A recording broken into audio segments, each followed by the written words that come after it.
The value of the building depends on the person you are taking it. That you can hide a bad building under finishing. You get to a building and then it immediately affects your psyche, and then you just see that you are not performing. If you get into a building, what do you want to say? Welcome to Signals on 91.3. Stephen Ola Jagun. Thank you, Shwedi. It's been a wonderful time listening to you. You've been doing a very wonderful work, and I want to commend you. Please keep it up.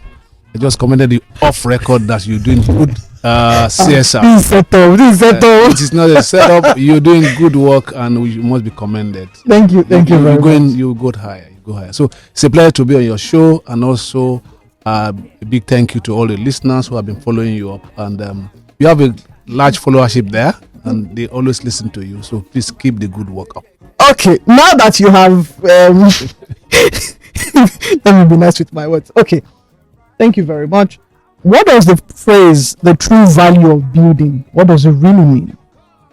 When we talk about the true value of building, I want us to see building like a being, and they say beauty is in the eye of the beholder. So sometimes we look at the building and we are tempted to think that building is. I'm an assessor surveyor on value, and I'm privileged to also play in the facility management industry. So it gives me a very wide range to appreciate buildings. As a valuer, and people will say in the market, in the real estate market, location. Location is key, yes. Also, you may think about what you just see. But you see, a building is much more than that. It's about the value that will be ascribed to it. And if you don't value the building, you will run it down. I will give you a typical example. Some people travel to countries on vacation and they go and visit some houses that have been there for 200 years. Why? Because those who have those buildings ascribe a value to it. And you pay to enter those places. You now have tour guys taking you around. Oh, this was built 200 years ago. This was there. So, I mean, somebody who does not value that, so what have we gone now to look at? But they will tell you who was born there, what the stories around there. it. Exactly, the stories are around that building. And by the time they tell some of these things, you will now know the true value of that building. Oh, from outside, I've been looking at this building that is just brick and mortar. Now it's making more sense. What then would we say value is? Because you are seeing different buildings. Yes. And if you get into a building, what do you want to see? Because we have different buildings across. Yes. When you walk into a building, when SOJ walks into a building, what do you see? Okay, I will tell you something from experience. When a German comes to a house, all he wants to see is how solid the building is. A Frenchman comes to inspect a building he wants to take. He wants to see green around him. So it's not much about the size of the room, the kitchen. He wants to see green around him. Meanwhile, in Nigeria, you see concrete everywhere. They're too hard. So the Frenchman wants to see flower, want to see green around it. The Israeli, I've taken an Israeli on inspection before. All he wants is security. I mean, I was psychological. Yes, I was proud of the burglar proof. He just told me they'll cut this in 30 seconds. I was thinking, where are you going? But see, that is what he knows. Yes. A British woman came once and we went on inspection on a property. She came with her husband, and the first place she wanted to visit was the restroom. So when we entered the restroom, and she didn't do anything, and she just came out. So I mean, I am an inquisitive person. I ask questions so that I can learn. So I asked her, Madam, well, say you've been a very nice young man, and I like your inquisitiveness.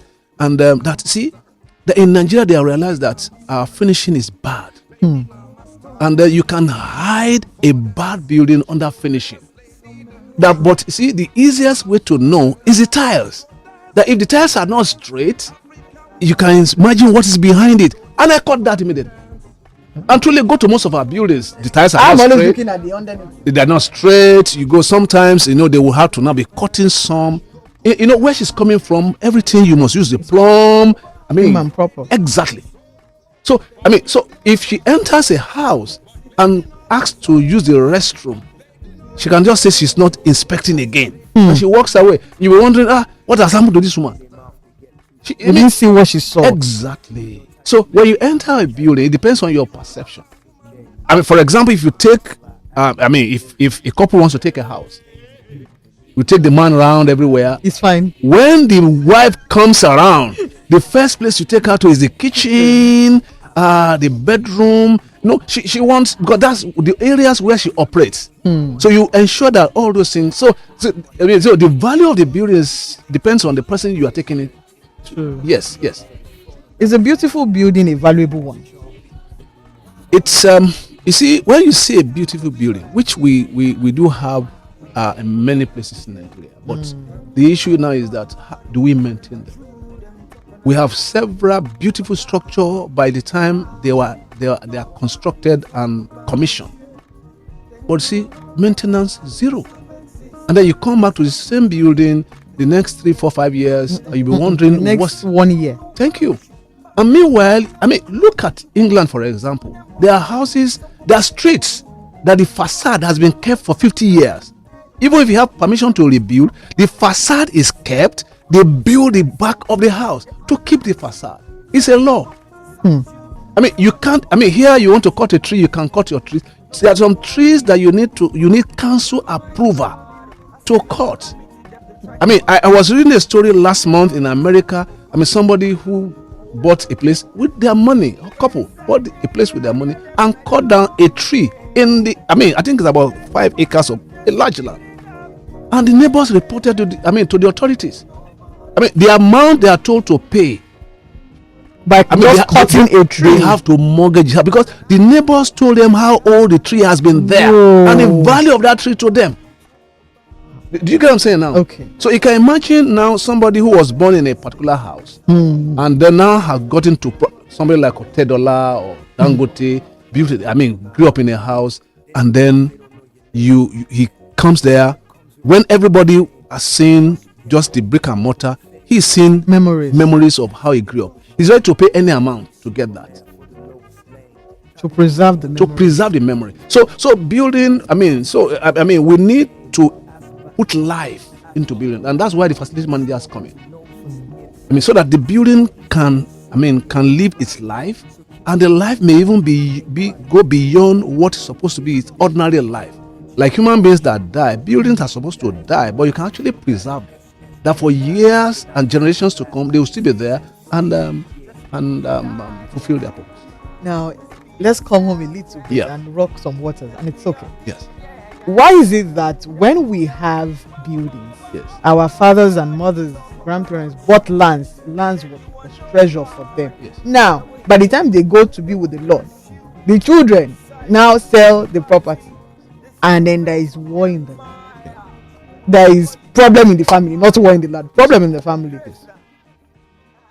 What is going on? Is it that we don't have a legacy mindset, or everybody just wants to make money and go? It's like what you just call the true value of building. Now I'm talking about land now, for example. Like you go to some areas and people are selling their inheritance. Why are we selling our inheritance? I don't know. You see, because over time, I will give you a live example that came my way in about a week or 2 ago. The same example you gave. The person who built the house is gone. He left a few children, and the children are thinking about selling the house. And I told them, see, the value of property and land in Lagos is now very high. 10x, 100x. Why do you want to sell? They're looking about the millions that want to come in. I say, see, by the time if you sell, each of you cannot buy a flat in that neighborhood again. Okay. But if you give a developer, in those days, developer will build. There are various methods of development. Yes. We are not into that. You see, developer will say, I want to build and use the house for 30 years, 30 years, 40 years. But now the scenario is changing. I'll build 18 flats. I'll take 8. You take 10. You get what I'm saying? I said, so you can go into that scenario. You get, all of you still have apartments there. And you also retain the legacy of your late father. That was the free advice I gave. So you see, for majority, it's like, let's sell and make money. But see, the legacy of the father, I mean, some other persons may know their father. Oh, Mr. X used to be here. Yeah. And then drives there. Oh, the children are still maintained there. They'll pray for them. You get what I'm saying now? But you see, I mean, that's why you see sometimes even abroad. Well, I've seen a scenario. I think it's Australia or thereabout, where people have sold, massive land, and somebody refused to sell the little they had, and he held on to it, keep maintaining. You see, it takes discipline. Discipline, so that, you see, sometimes we sell our future for today's bread, and that is what is causing problems. Is that a Nigerian problem, or it's just It's a global problem? I think it's a global problem, because the generation we have now want it fast. Now.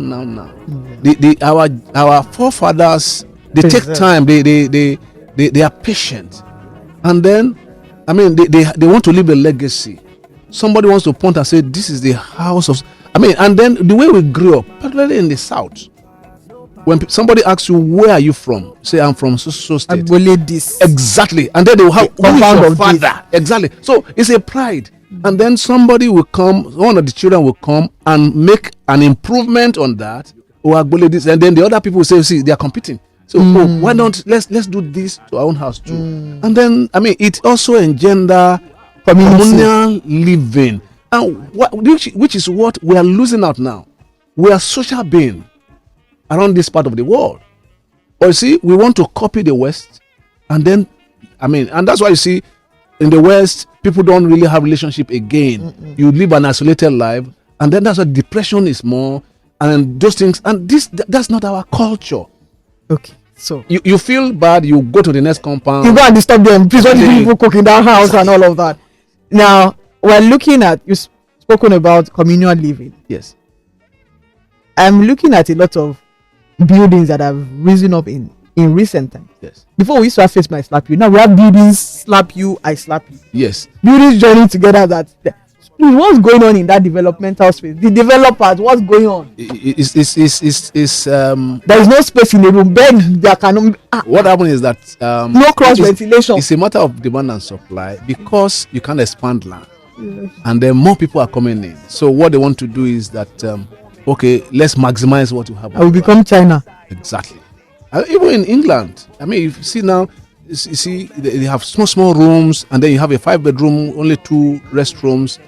Sometimes they wonder, oh, you mean you have a restroom all your? So that's how we are, and that's comfortable for us, and it's more dignifying. You want to reach the restroom, you are asking and waiting for the next person to come out and things like that. And what is it? You stretch your hand in next. Exactly, to take something there. But you see, we should not get to that level.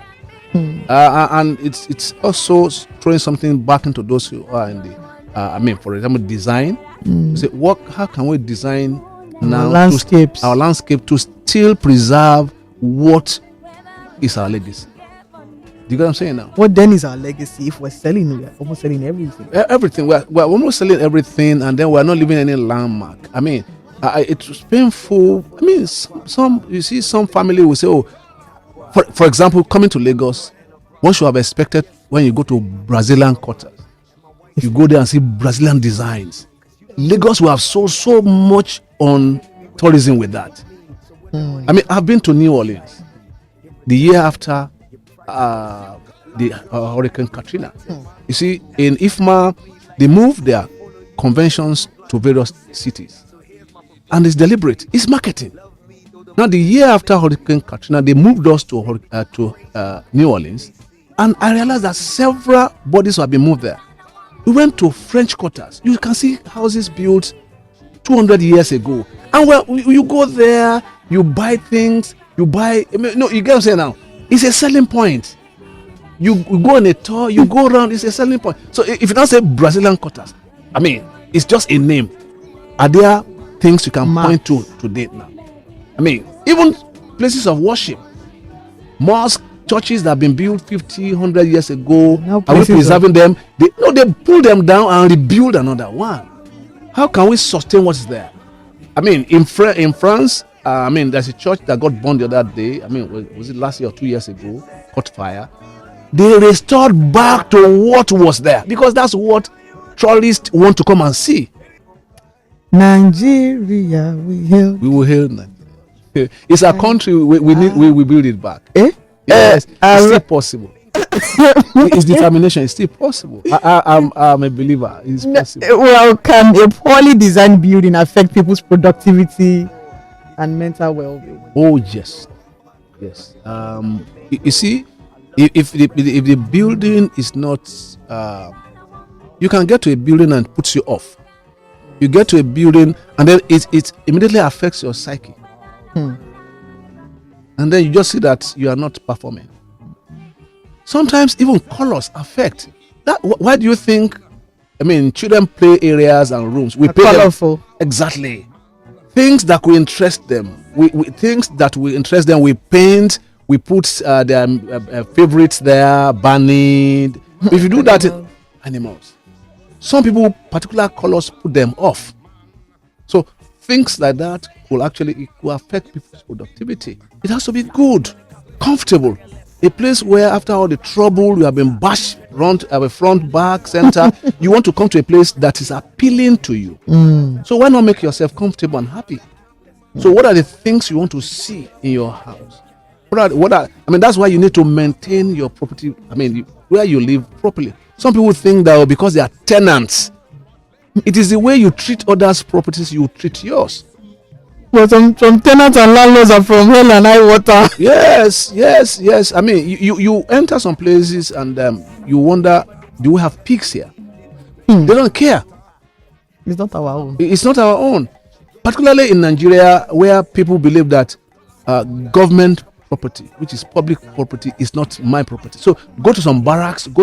I've had the privilege of inspecting. I don't want to mention. No, it's okay.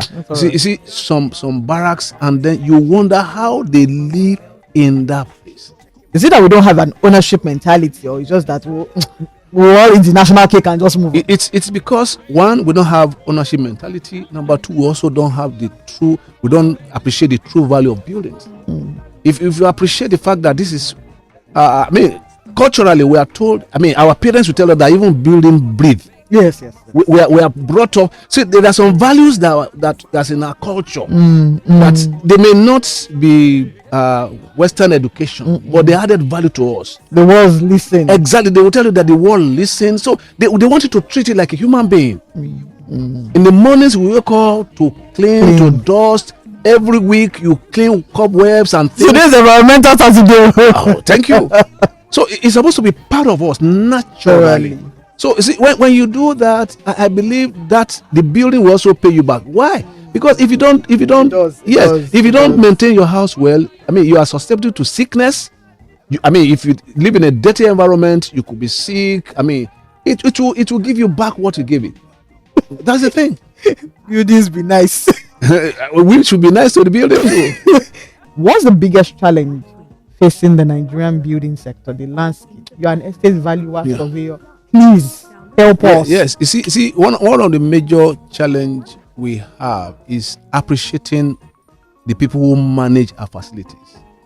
Okay. We see them more as a cost center instead of appreciating the fact that they actually are partners in progress. They are adding value to us. As things change, we need to listen to them and appreciate the values they bring to the table, and also cooperate with them. Because if we don't cooperate with them, the building, like we have said before, will give us back what we are giving to it. So one of the major things, particularly now that we are living in a tech world, we are beginning to have smart buildings and things like that, and we're also living life that most of us, either residential or office, we don't have time for the building. So those who are taking care of the building, we need to appreciate them. Oh, we need to change this. Let it be changed immediately. Oh, we need to do this. And when we are on the drawing board designing, we need to incorporate them so that they can advise. Some people build buildings that cannot be maintained. You can't go and change bulb. You want to change a bulb of 2,000 naira. I was still saying that. You want to change a bulb of 2,000 naira, and then you need a scaffold of 200,000 together. You say leave it. Until further notice. Then how then do we begin to build proper buildings that is we can live with, we can change, we can manage beyond the, there's this thing called luxury. Everybody's doing luxury, Yes. and we've all bastardized the word luxury. Luxury. But how can we begin to build buildings that is suitable to the Africans? Yes. Because I know that a lot of Africans like country home when it's festive period, everybody wants to go home because you want to feel and excel. But how then do we begin to, because we're in a commercial center, how then do we begin to build buildings beyond those buildings slap your face you, Yes. that is efficient, beyond the smart, because we are saying smart, Yes. smart. The day that the smart would shock you, Yes. there's nothing you can do, but we'll now go back to brick and mortar. How do we build efficient? Engage professionals, Pay pay them well so that they can deliver to you, and then don't cut corners. Don't look for, oh, this professional is expensive, let me look for a quack or somebody. Then keep it simple. Sincerely, keep it simple. No, we want to show that we have arrived, though. Keep it that we have suffered enough. You see, is I think I don't want to say poverty mentality. See, rich people don't really dress to impress people. They don't need to. I mean, so they're already there. So what statement do they want to make again? Sometimes you see them dress casual. Even the casual is expensive, but It's expensive, but it's simple. some will call them former poor people. There's some people that they just want to just. Okay. Then when talking about the tech world now, some 15 years or more ago, I was invited to come and speak at an RICS conference in South Africa. They came from England, and I was nominated from America, from England. Oh, there's a Jagun there. So I went there. Want to talk about smart buildings. And the first day we had good talk. I was now wondering, these guys that left us behind in Nigeria. See, what I want to talk about here is theory. The next day, to make matters worse, they took us to a smart city, waterfall. When we got into that place and we went on tour, I came back. I said, "What am I doing here?" Yeah, right, Lord. Don't go yet. But you see, thank God for God. I prayed, and God now opened my eyes to see it from another angle. And when it was my time to speak, in fact, the day after that, the RSI chairman there said, "Steve, most of the things you talked about were not in your slide." I said, well, I was trying to be practical. But you see, what actually happened, I told them, see, all these smart city and smart things we are doing, where is the African culture and African value there? I said, let me say this. Tell us, simplest, this simplest. For example, now we're isolating ourselves, which I say is not part of us. Now, you bring in your grandparents from the village. They want to go back home. They want to go back home. Because she comes, her son or daughter is on the TV, everybody's pressing computer, their phone. The children are working. She's isolated. She's not seeing the neighbors. Exactly. So she wants to go. So how do we incorporate these things? Because I wonder why we bring our parents into Lagos and they want to go back to that same dingy old room. Because it gives them peace. They are back to nature, which the West is trying to go back to now. If you look at those old people's home, if you go to England, for example, where they have these old people's home, there are days they take them out to shopping complex, take them in a bus just to interact, just to go with nature, with people, take them to garden. Do you can say now? Yeah. Now, should it be at that old age when they're about exiting, they're already in the departure hall, that they need to do that? Do you get what I'm saying? No. Now take me back to when you were at that conference and what you were trying to share with them. Yes, I share the fact that our values as Africans need to be incorporated into these things that we're social people. So tech is trying to isolate people more. Depend on tech and isolate from human beings, which is not good for us. It's not good for us. So how do we? As much as we are bringing these things in, how do we make them to adapt to what values we have as Africans? What then makes buildings people-centered? Like I said, buildings too have life. So if you treat a building like somebody that has something that also has some sense of life, it has a bath, it has time to grow. And then when it's old, if you really maintain it, you can extend its life. So for building to give us life, we must maintain it, keep it clean, make it functional. make the parts work. Don't manage things. This door handle is going off. Do I need to fix it quickly? You see, if you don't fix it quickly, it will damage more things. I mean, the other day somebody was supposed to service his car, and he was saying, "Oh, let me still manage it." Okay. And the mechanic says something that struck me. He says, "Sir, yes, the man is also a little bit comfortable. He uses Mobile One, which is a little bit expensive. He said, you know how much sell it now? It's about 78,000, 80,000. Say, Oga, your engine is 2 million of the small car. So do you want?" And immediately the man went to buy the engine oil, because an expert told him that, see, if you manage this thing, it's going to destroy. So the same thing with our buildings. You go to a washroom, you press the WC is not working, call your plumber. What they are changing there may not be more than 2,000. Yeah. If they change it on time, it will elongate the life of that thing. Shout out to Sheyi. I have a particular one. He's been following me everywhere. I'm like, come and repair this. So little things. So let's give life. When it's showing sign of sickness, let's quickly treat the things we need to do. You've seen a little crack, call an expert to check that crack. Is this crack fundamental or something light that we need to take care? Is fundamental? What can we do to quickly cure it now? Because the more you leave it to expand, it will expand to so many other things and at that point it will be difficult for you to manage. Now, location or building? Yes. Which one outweighs which? Location. Yes. The property. Yes. Which is more than the other? Yeah, we are back to where we started from. True value of the building. Of buildings. If you want to look at financial, if you want to look at the financials, location is key, because it sells you. It shows you out. It shows you out. So where you are located will give you higher value.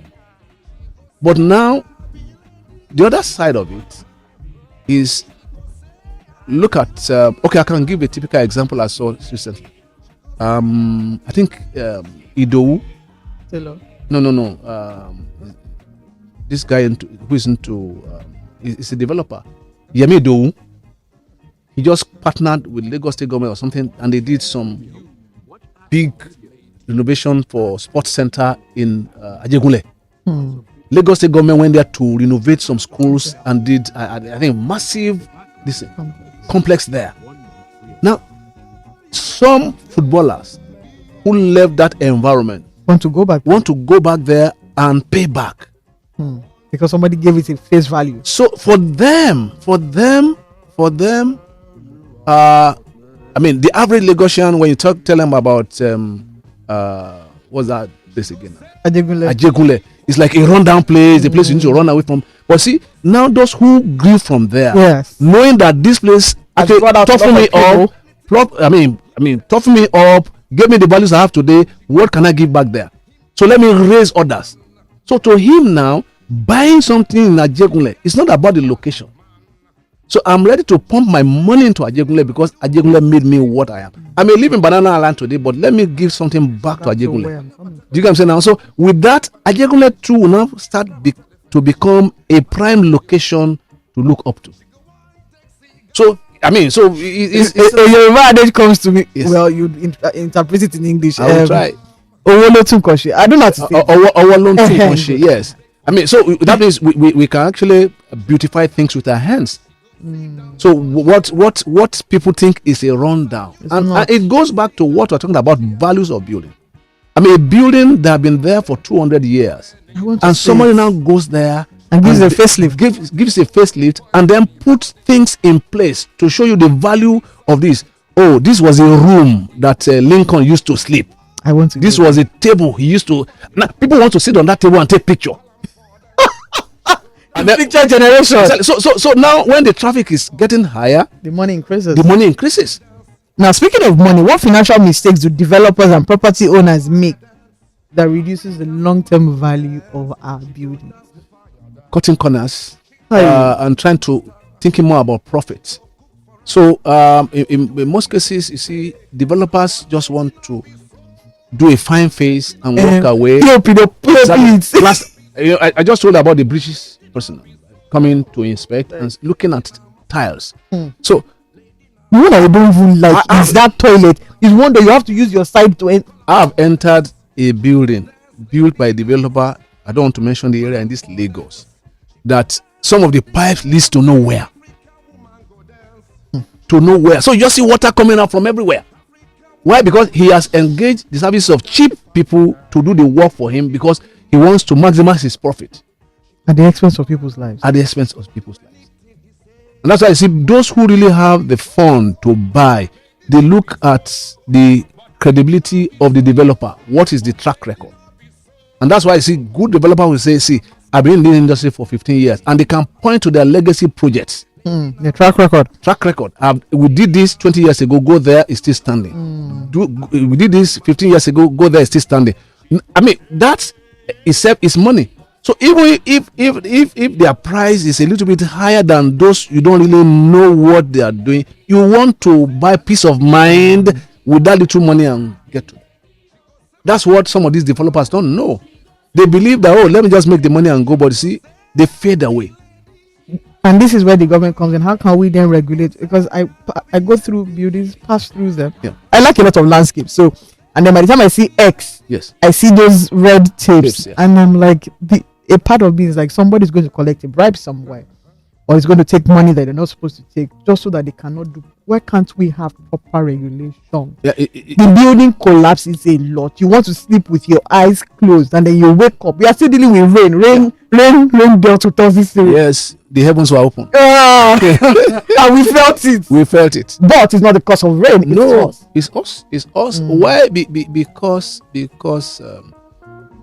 sometimes one of the things we need to work around in this country is not to politicize things that will affect our lives. No politics. Regulation should be a regulation.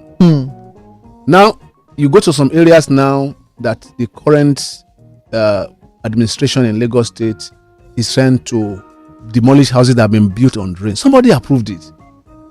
Because the person who built that time may have known somebody in government, so the people who are supposed to now treat it looked away, or somebody took something from somewhere. One thing that you can't take away from this Western world that is working for them. For example, years ago, I've known that more than 25-30 years now. I mean, the British police will tell an average Nigerian, if they arrest them, that we have rules there and they are meant to be obeyed. Because they have seen us as people. We have rules, but we don't follow them. You will see big people in Nigeria, in quote, politically big people. At the airport, they want their police escort to drive you away, and you get to England with them on the roads.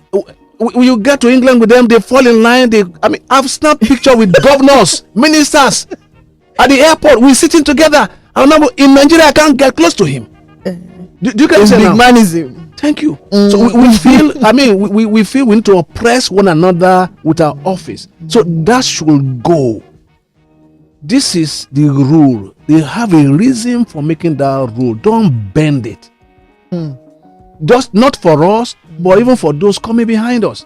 So we need to have the political, and that's why you see anybody that now comes to the office and wants to straighten these things is seen as a bad person. You're doing too much. You're doing too much. Or your own is too much. It's not that deep. It's not. Why must we follow all the regulations? Somebody's father. We must follow all the regulations for our own good, for the good of society. So when we get to that level, it will be for the common good of everyone. Now, 3 decades ago and now, what has changed with our landscape, with our buildings, with our monuments, with our museums?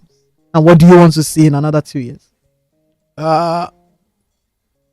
For me, I believe that we should not lose our identity. Okay.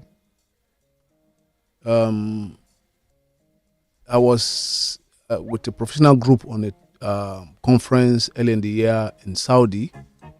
Saudi is trying to open up their country now like UAE.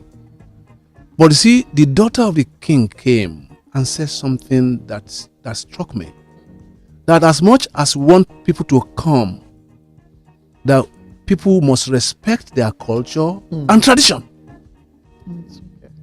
But we are allowing the new generation to come and erase what we used to be. You just mentioned when we were younger, we take pride in going to a museum. I like what they did with J.K. Randall's. Exactly. I love it. I love. I mean, it's history. Preserve history, Yeah. and then so things like that need to come up. I mean, if you ask people now who is Murtala Mohammed, they don't really know. But you see, if you go to the museum, the car is there and things. So these are things that we need to generate, not only generate revenue, but also preserve our history. So we need to do something to preserve our history. And I mean, yes, as things are changing, 30 years ago and now, there's more development.